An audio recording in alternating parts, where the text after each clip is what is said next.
ఆలోచనామృతానికి స్వాగతం సుస్వాగతం. నరేంద్ర మోడీ ఏదైతే మొత్తం మీద మోడీ 75 ఏళ్ళు పూర్తి చేసుకున్నారు. ఇవాళ జన్మదినం. వారికి అందరి తరఫున, భారతదేశ ప్రజల తరఫున అందరం కూడా ఆలోచన సంస్థ తరఫున కూడా శుభాకాంక్షలు తెలియజేసుకుందాం. పుట్టినరోజు శుభాకాంక్షలు. కానీ ఆయన పుట్టినరోజు సందర్భంగా ఆయన చేసిన సేవలు కానీ, ఆయన చేస్తున్న సేవలు కానీ, ఆయనకున్న పలుకుబడి కానీ, మన దేశానికి ఆయన అవసరం ఎంతో అని మాట్లాడుకునే ప్రయత్నం చేద్దాం. మొదటగా స్వాతంత్రం వచ్చిన తర్వాత పుట్టిన ప్రధాని ఆయన. ప్రధానిగా స్వాతంత్రం వచ్చిన తర్వాత పుట్టినవాడిగా చెప్పవచ్చు. రాజీవ్ గాంధీ కూడా 44లో పుట్టారు. స్వాతంత్రం రాకముందు 3 ఏళ్ల ముందు పుట్టారు. ఆయన ప్రధానమంత్రి చిన్న వయసులో పనిచేశారు. 47 ఏళ్ళ వయసులోనే ప్రధానమంత్రి అయ్యారు.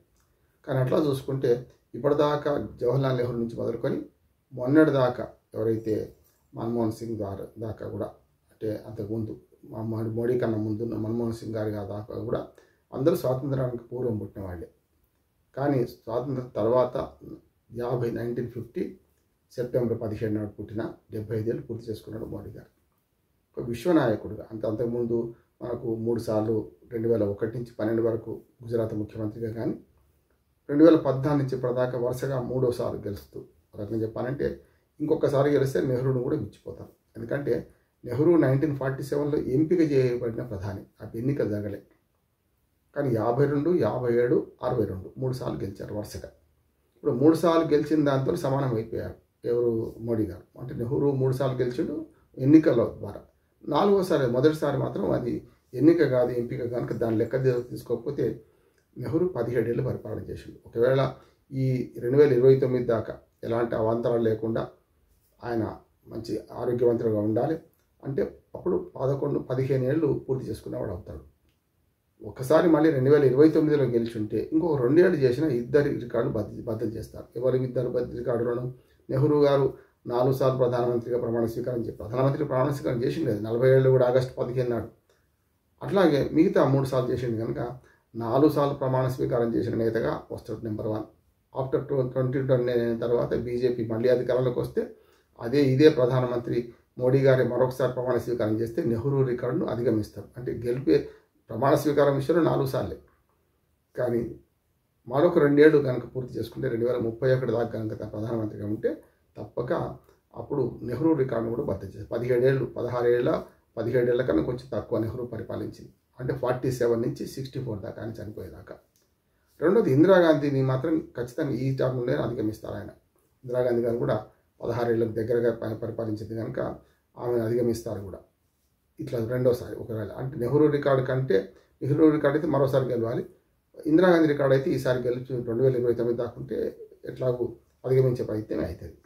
మూడవది ఏంటంటే ఇవాళ మోడీ గురించి చెప్పాలంటే, సరే ఆర్థిక రాజకీయ విధానాలు పక్కన పెట్టి ఇవాళ ప్రపంచ దేశాలలో ఎక్కువ దేశాలు తిరిగిన నాయకుడిగా ఆయన పేరు ఉంది. నెంబర్ 1.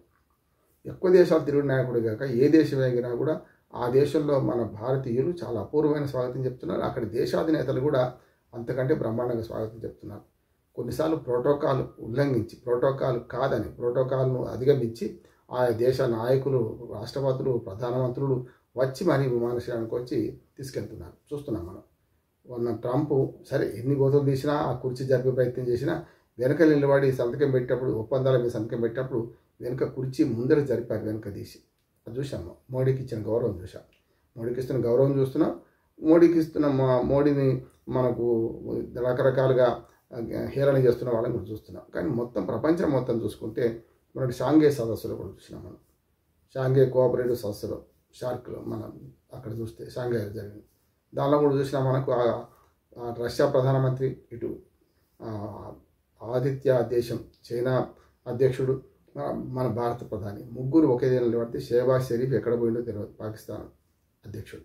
అందుకని నేను ఏమంటున్నాను, ప్రధానమంత్రి ఇవన్నీ చూసుకుంటే మనకు చాలా పెద్ద ఎత్తున విదేశాలకు పోయినప్పుడు మంచి ఆదరణ లభిస్తున్నది. అట్లాగే నిలువెత్తు టీవీతో మన భారతదేశం గర్వంగా తలెత్తుకునేలాగా ఎక్కడికి వెళ్ళినా చేస్తున్నారు. సరే ప్రతి దానిలో విమర్శ ఉంటుంది, ప్రతి విమర్శ ఉంటుంది. సమాఖ్య స్ఫూర్తికి బంధనం కల్పిస్తున్నారని, ఇవాళ హిందుత్వాన్ని ప్రోత్సహిస్తున్నారని ఒక వర్గం, ఎప్పుడైనా దేశంలో రెండో వర్గం గ్యారంటీ ఉంటుంది, మోడీని విమర్శించే వర్గం.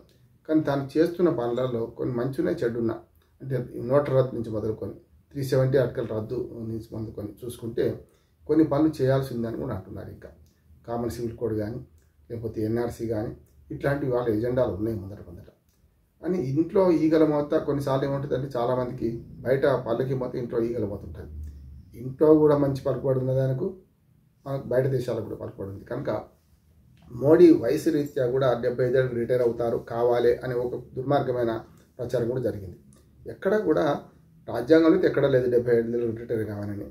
అట్లాగే అద్వానీ లాంటి వాడు 89 ఏళ్ళ దాకా మరి పార్లమెంట్ 2019లో కూడా గెలిచాడు. 2024లో పోటీ చేయలేదు. అంతకుముందే 2019 వరకు ఆయన ఉన్నాడు కదా. అటువంటిప్పుడు 97 ఏళ్ళు ఇప్పుడు ఆయనకు. కనుక 10 ఏళ్ల క్రితం అయితే 2014, 2019 వరకు అయితే ఆయన ఎంపీగా ఉన్నారు కదా. అట్లా చూసుకుంటే ఎక్కడా కూడా బీజేపీ పార్టీ అని లేదు, లేకుంటే రాజ్యాంగంలో ఎక్కడ లేదు. కనుక ఆయన 75 ఏళ్ళు రిటైర్ కావాలనే అన్నీ కూడా అక్కస్తో అనుకుంటున్న మాటలు ఇంకోటి ఏం లేదు. అట్లాగే కావాలని కూడా ఎవరు చెప్పలే అక్కడ. రెండవది ఏంటంటే ఆయన మీద కొన్ని మరకలు ఖచ్చితంగా రాజకీయాలు ఉన్నప్పుడు రకరకాల ఆరోపణలు వస్తాయి, ప్రత్యారోపణలు చేస్తారు, ఇవన్నీ జరుగుతూనే ఉంటాయి.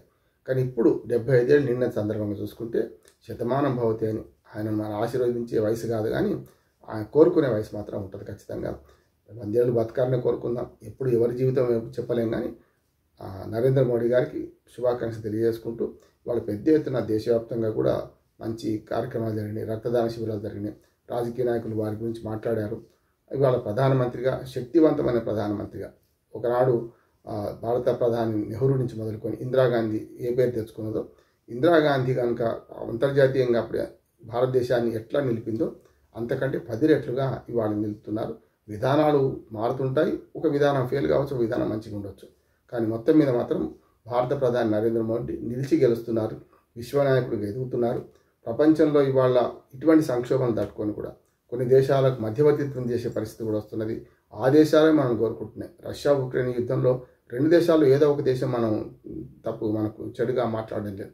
అట్లాగే ఇజ్రాయెల్ మంచి స్నేహితుడు, ఇజ్రాయెల్ ఇరాన్ యుద్ధంలో కూడా నేను ఇద్దరిని కోల్పోలేము మనం. కనుక ఈ భిన్న ధ్రువ ప్రపంచం నుంచి ఇవాళ ఏకధ్రువ ప్రపంచం నుంచి లేకుండా 2 వర్గాల మధ్య ప్రపంచం నుంచి ఇవాళ భిన్న ధ్రువ ప్రపంచం వచ్చిన సందర్భంలో ప్రపంచ నాయకుడిగా ఎదుగుతున్న మన మోడీని అభినందించాలి. దాంతోపాటు ఆయన విధానాలు ఏమైనా దేశంలో తప్పు అయితే ఖచ్చితంగా విధానపరంగా వ్యతిరేకించాలి. కానీ మనవాడి పలుకుబడిని, మనవాడి దాన్ని బయట దేశాల్లో పరువు తీయొద్దు. అట్లా చేస్తున్న ప్రతిపక్షాలు కూడా చూస్తున్నాం మనం. ఎందుకంటే 75 ఏళ్ళ వయసులో ఆయన విమానం ఎక్కడి నుంచి మొదలుకొని చాలా యాక్టివ్గా ఉంటున్నాడు కదా. అసలు వయసు ప్రారంభ వయసుకున్నది ఎన్ని సంవత్సరాలకు పోటీ చేయాలి, ఎన్ని సంవత్సరాలకు పోటీ చేయొద్దని. కానీ విరమణ పదవీ విరమణకు మాత్రం రాజకీయాలలో వయసు పరిమితి లేదు.